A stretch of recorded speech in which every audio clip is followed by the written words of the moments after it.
Good morning. Fusion solar technologies సమర్పిస్తున్న business breakfast షోకి స్వాగతం. ఏషియన్ మార్కెట్స్ ఈ వీకెండ్ డే నష్టాల్లో ట్రేడ్ అవుతున్నాయి.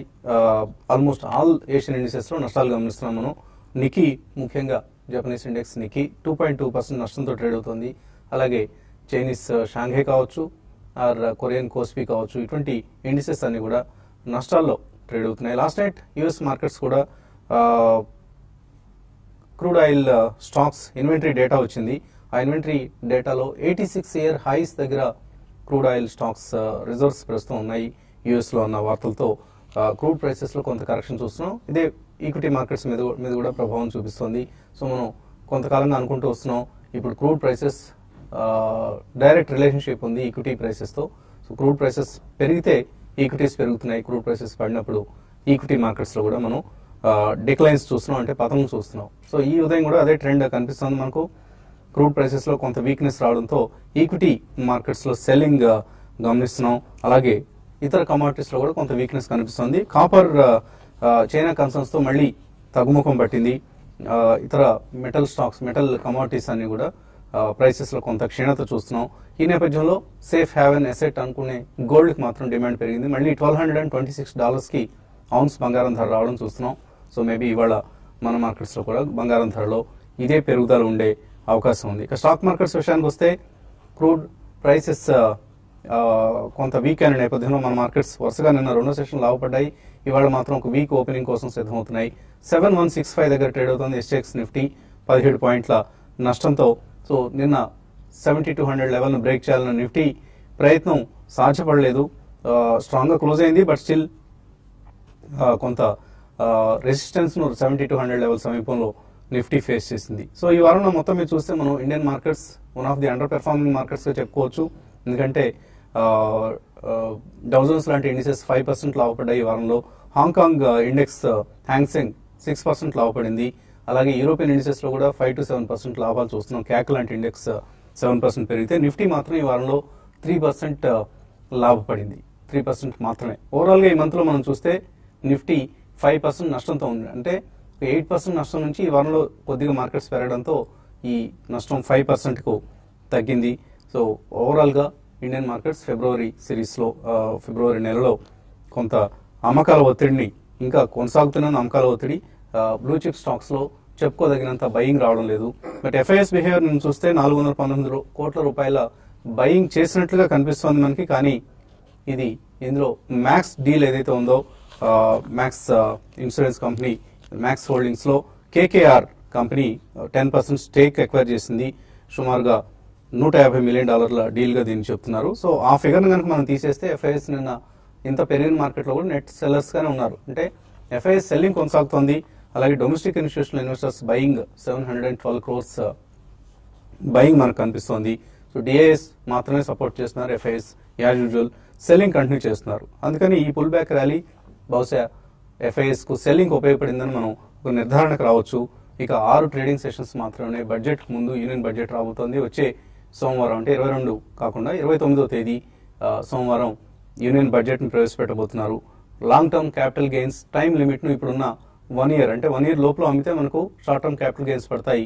1 year తర్వాత మనం కొన్న డేట్ నుంచి, స్టాక్ ను కొన్న డేట్ నుంచి 1 year తర్వాత అమ్మితే లాంగ్ టర్మ్ క్యాపిటల్ గెయిన్స్ ప్రస్తుతానికి 0గా ఉన్నాయి. ఈ 1 year టైం ఫ్రేమ్ ని ఇప్పుడు 3 సంవత్సరాలు పెంచుతారన్న ఒక భయాందోళన మార్కెట్ లో ఉన్నాయి. ఇటువంటి కన్సర్న్స్ అన్ని కూడా బడ్జెట్ సంబంధించి నెలకొని ఉన్న పరిస్థితి ప్రస్తుతం. అలాగే నిన్న క్విక్ హీల్ టెక్నాలజీస్ లిస్ట్ అయింది.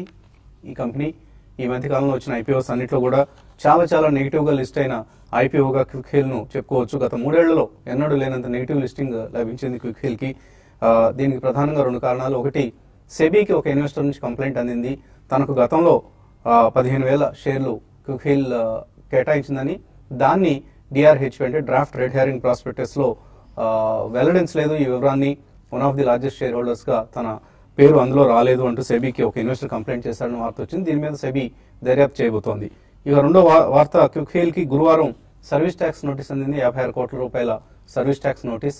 ఇది కూడా ఈ సంవత్సరంలో ఒకవేళ ఈ ట్యాక్స్ పే చేయాల్సి వస్తే లాభాలు ఆ మేరకు క్షీణిస్తాయన్న ఒక కన్సర్న్ కూడా మార్కెట్ లో కనిపించింది. దీంతో నిన్న 22% నష్టంతో Quick Heal share price close అయింది. మనం కూడా ఈ కార్యక్రమంలో చెప్పడం జరిగింది, క్విక్ హీల్ కి అప్లై చేయొద్దు, ఎవరైనా ఒకవేళ అప్లై, ఎందుకంటే చాలా హ్యూజ్ ఓవర్ సబ్స్క్రిప్షన్ వచ్చింది, రిటైల్ ఇన్వెస్టర్స్ కూడా 4 to 5 times ఓవర్ సబ్స్క్రైబ్ చేశారు ఇష్యూని. సో ఒకవేళ ఎవరైనా ఇనిషియల్ డేనే లాభాలు బుక్ చేసుకోమన్నాం, కానీ ఇనిషియల్ డే లాభాలు బుక్ చేసుకునే అవకాశం దక్కలేదు. అలాగే మనం పదే పదే చెప్పుకుంటూ ఉంటాం, ఈక్విటీ మార్కెట్స్లో ఎటువంటి రిటర్న్స్ వస్తాయి ఇన్వెస్టర్స్కి, చాలా విన్నప్పుడు నోరూరించే విధంగా ఉంటుంది ఇది. అఫ్ కోర్స్ నష్టాలు వచ్చే షేర్లు కూడా ఉంటాయి, నష్టాలు వచ్చే ఇన్వెస్ట్మెంట్స్ కూడా ఉంటాయి, కానీ మనం ముందుగా లాభాల గురించే చెప్పుకుంటూ ఆశావాదంతో జీవించాలి. కాబట్టి మనం ఎప్పుడు చెప్తూ ఉంటాం, ఇన్ఫోసిస్లో 1994 సంవత్సరంలో ₹1,00,000 ఇన్వెస్ట్ చేసిన వాళ్ళకి ఇవాళ వాళ్ళ పెట్టుబడి 29.02 కోట్లు అయింది. అంటే ₹1,00,000 2,900 రెట్లు అయ్యాయన్నమాట. అలాగే లుపిన్లో ఇన్వెస్ట్ చేసిన వాళ్ళు 2002లో 11.7 కోట్ల రూపాయల మొత్తంగా పెరిగింది వాళ్ళు ఇన్వెస్ట్ చేసిన ₹1,00,000. విప్రోలో 94లో ₹1,00,000 ఇన్వెస్ట్ చేసిన వాళ్ళ ఆస్తి విలువ ఇవాళ 8.75 కోట్లు. మదర్సన్ సుమి 1999 నుంచి ఇప్పటికీ అంటే 16 సంవత్సరాల్లో 7.75 కోట్లయింది. అలాగే శ్రీ సిమెంట్స్లో 6.44 కోట్లయింది. కోటక్ మహీంద్రాలో 2000 సంవత్సరాలు ఇన్వెస్ట్ చేస్తేనే 15 ఏళ్లలో 6 కోట్లయింది. ఇమామి, వక్రాంజీ సాఫ్ట్, పెద్ద కంపెనీల్లో చేస్తేనే లాభాలు వస్తాయని లేదండి. వక్రాంజీ లాంటి ఒక చిన్న స్మాల్ క్యాప్ స్టాక్ ఒకప్పుడు ఇవాళ మిడ్ క్యాప్ స్టాక్ అయింది. అలాగే Eicher Motors, Aurobindo Pharma, Blue డాట్ Express, Havells India, Amara Raja batteries మన స్టేట్కి సంబంధించిన company, Sun Pharma, PI Industries, Balakrishna, Hindustan Zinc లాంటి ఒక సాధారణమైన company, commodity company, cyclical company, అటువంటి కంపెనీలో 1997లో ₹1,00,000 ఇన్వెస్ట్ చేసినా కూడా 3 కోట్లయింది వాళ్ళ పెట్టుబడి. CMC, KPIT technology, symphony list చూడొచ్చు. జస్ట్ ఇంట్రెస్టింగ్గా ఉంటుంది అన్న ఉద్దేశంతో ఒకసారి లిస్ట్ని ఇవ్వడం జరిగింది. ప్రత్యేకించి ఇక్కడ ఎటువంటి సందర్భం లేదు అని గమనించాలి. ఇక మార్కెట్స్ పరిస్థితి గురించి మాట్లాడేందుకు మనతో అనలిస్ట్ సిద్ధంగా ఉన్నారు. సో వెల్త్ క్రియేషన్కి మనం ఇచ్చే ఇటువంటి టేబుల్స్ అప్పుడప్పుడు జస్ట్ జ్యూసీగా ఉంటాయనే ఉద్దేశంతో ఇస్తూ ఉంటాం. అండ్ మార్కెట్స్ పరిస్థితి వోల్టైలిటీని గమనించి ఎవరు కూడా నిరాశ చెందవద్దు. ఇటువంటి లో వాల్యుయేషన్స్ దగ్గర స్టాక్స్ దొరుకుతున్న సమయంలో, డిస్కౌంట్ సేల్ జరుగుతున్న సమయంలో స్టాక్స్ కొంటూ ఉండాలి అని చెప్తూ ఉంటాం. మీరు ఎటువంటి సలహా ఇస్తారు? డెఫినెట్లీ అండి, యూఆర్ రైట్. అండ్ మీరు ఇప్పుడు చూపించిన లిస్ట్ డెఫినెట్లీ అది చాలా ఇన్స్పైరింగ్ ఉందండి. బట్ ఇటువంటి కంపెనీస్ ఎలా సెలెక్ట్ చేయాలనేదే ఫస్ట్ ఆఫ్ ఆల్ అందరికీ ఉన్న ప్రధానమైన డౌట్ అండి. సో డెఫినెట్లీ మనం కొద్దిగా డైవర్సిఫైడ్ పోర్ట్ఫోలియో ఉంటే మనకు ఉన్న 10 or 20 స్టాక్స్ లో 2-3 మే డూ వెరీ వెల్ అండి. కొన్ని మోడరేట్ పర్ఫార్మెన్స్ కూడా ఇవ్వచ్చు. బట్ ఓవరాల్ పోర్ట్ఫోలియో బ్లెండింగ్ చూసుకుంటే మనకి మంచి రిటర్న్స్ వచ్చే అవకాశం ఉంది. సో ఇది పక్కన పెడితే డెఫినెట్లీ మళ్ళీ all major international investment bankers అందరూ కూడా క్రూడ్ గురించి మళ్ళీ $20 మాట్లాడుతున్నారండి. ఇది కొద్దిగా దిగులు చెందాల్సిన విషయం. ఎందుకంటే మళ్ళీ ఒకవేళ ఇది స్లైడ్ కనుక మొదలు పెడితే I think FIs pulling out money from across the world markets నుంచి పుల్ అవుట్ చేస్తారనే వాదన చాలా స్ట్రాంగ్ గా వినిపిస్తుంది. నెక్స్ట్ వీక్ మనకి budget as well as F&F closing ఇవన్నీ కూడా రెండు నెక్స్ట్ వీక్ లోనే మెటీరియలైజ్ అవుతాయి. కాబట్టి కొద్దిగా పొజిషన్స్ అనేవి చాలా మంది ఎక్కువ క్యారీ ఫార్వర్డ్ చేసే అవకాశం కనిపించలేదండి. సో రోల్ ఓవర్స్ ఎట్లా ఉంటే మార్చ్ అనేది ఫస్ట్ ఆఫ్ ఆల్ చూడాలి. అండ్ అన్సర్టనిటీ ఉంది కాబట్టి మేజర్ పొజిషన్స్ ఎవరు తీసుకోరు. కాబట్టి ఐ థింక్ నెక్స్ట్ వీక్ కొంచెం సబ్డ్యూడ్ గా ఉండే అవకాశం ఉంది. ప్రాబ్లీ ఈ రోజు Monday we can see little bit of a bounce. But ఎవరైనా కానీ they can wait and watch అండి. నెక్స్ట్ వీక్ ఈ బడ్జెట్ సమావేశాలు అయిన తర్వాత దాని తర్వాత we can take some decision. ఈ లోపల కొంచెం మన మార్కెట్ డౌన్ స్లైడ్ అనేది ఆగిందని మనకి తెలిస్తే definitely I think one should take small positions అండి. But beyond March quarter result and year ending result తప్పకుండా మనకి నెక్స్ట్ ఇయర్ లో కొద్దిగా కార్పొరేట్ రిజల్ట్స్ పుంజుకుంటాయి అనే వాదన వినిపిస్తుంది. ఫస్ట్ హాఫ్ కాకపోయినా second half. So markets always 6 months ahead discount చేస్తాయి కాబట్టి అక్కడ we can really start buying some major chunk of money. కొంత గ్యాప్ డౌన్ ఓపెనింగ్ కోసం మార్కెట్ సిద్ధమవుతున్నట్లు కనిపిస్తుంది. SGX నిఫ్టీ ట్రెండ్ బట్టి చూస్తే. అండ్ 4 ట్రేడింగ్ సెషన్స్ మాత్రం ఉన్నాయి ఫిబ్రవరి సిరీస్ ముగియడానికి. అలాగే 6 ట్రేడింగ్ సెషన్స్ ఉన్నాయి బడ్జెట్ ముందు. ట్రేడర్స్ ఎటువంటి పొజిషన్స్ తీసుకోవాలి? బేసికలీ ఐ థింక్ నిన్నటి చార్ట్ ఫార్మేషన్ చూస్తే కనుక మనకి it's only gap up open అయ్యి ఆ గ్యాప్ కూడా ఫిల్ చేయడం చూసామండి. సో గ్యాప్ ఫిల్లింగ్ అనేది it's a good indication basically. So దీన్ని బట్టి మనకి ఏమర్థం అవుతుందంటే ఒక రేంజ్ బౌండ్ అనేది మార్కెట్ ఎస్టాబ్లిష్ అయ్యే ఛాన్స్ ఉంది. ప్రాబ్లీ ఆ రేంజ్ అంటే మనకి మొన్నటిలో ఏదైతే ఉందో 68-69, అదేవిధంగా 20-day మూవింగ్ యావరేజ్ అయితే ఉందో 7309. సో ఈ మధ్యలోనే ట్రేడ్ అయ్యే అవకాశం ఎక్కువ ఉంది. బట్ షార్ట్ టర్మ్ ట్రేడర్స్ మాత్రం బై అండ్ డిప్స్ గా మనం చెప్పుకోవచ్చు.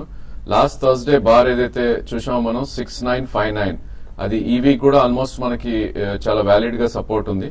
సో బై ఆన్ డిప్స్ ఈ స్టేజ్ లో 6930 కింద స్టాప్ లాస్ పెట్టుకుని అదేవిధంగా 7309 ఏదైతే 20-day మూవింగ్ యావరేజ్ ఉందో అక్కడికి వస్తే కనుక ప్రాఫిట్స్ బుక్ చేసుకోవాలి.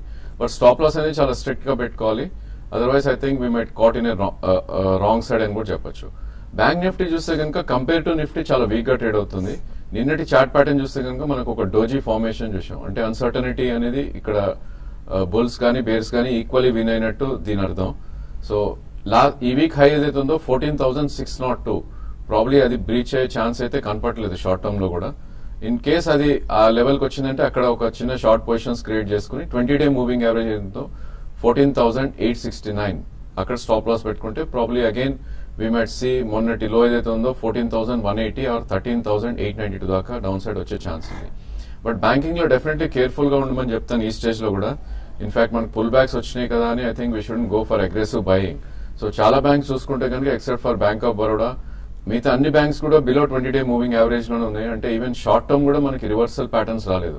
అదేవిధంగా స్టేట్ బ్యాంక్ మనకి చార్ట్ ప్యాటర్న్ చూస్తే కనుక 2014 లో 145 రూపీస్.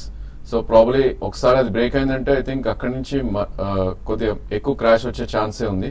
సో ఈ లెవెల్ ని చాలా కేర్ఫుల్ గా గమనించాలి. ఇన్ కేస్ ఎవరైనా ట్రేడర్స్ లాంగ్ పొజిషన్ తీసుకున్నా కూడా below 145 closing basis I think stop loss పెట్టుకోవాలి.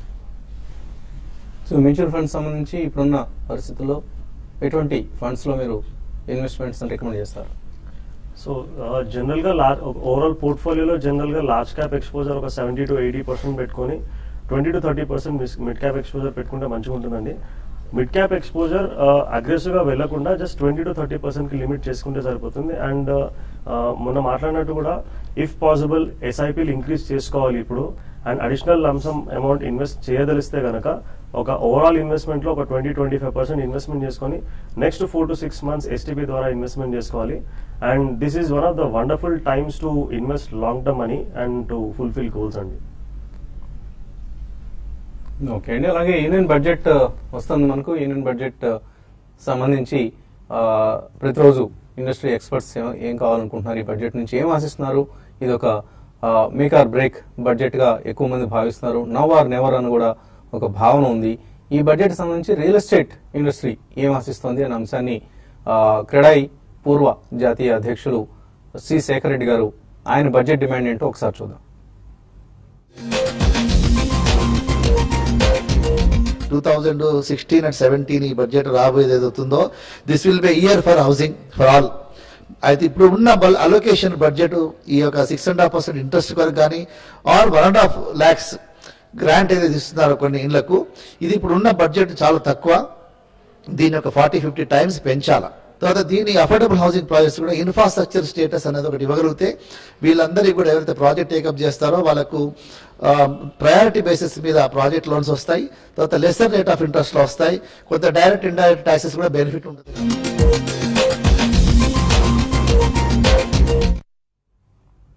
ఇన్వెస్టర్స్ నుంచి కాల్స్ అలాగే మెయిల్స్ తీసుకోబోయే ముందు fusion solar technologies business breakfast షోలో చిన్న విరామం.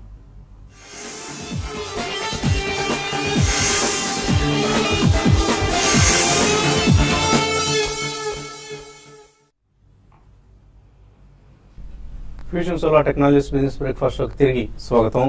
కాలర్స్ లైన్ లో ఉన్నారు. మొదటి కాలర్ అనంతపురం నుంచి లలిత. హలో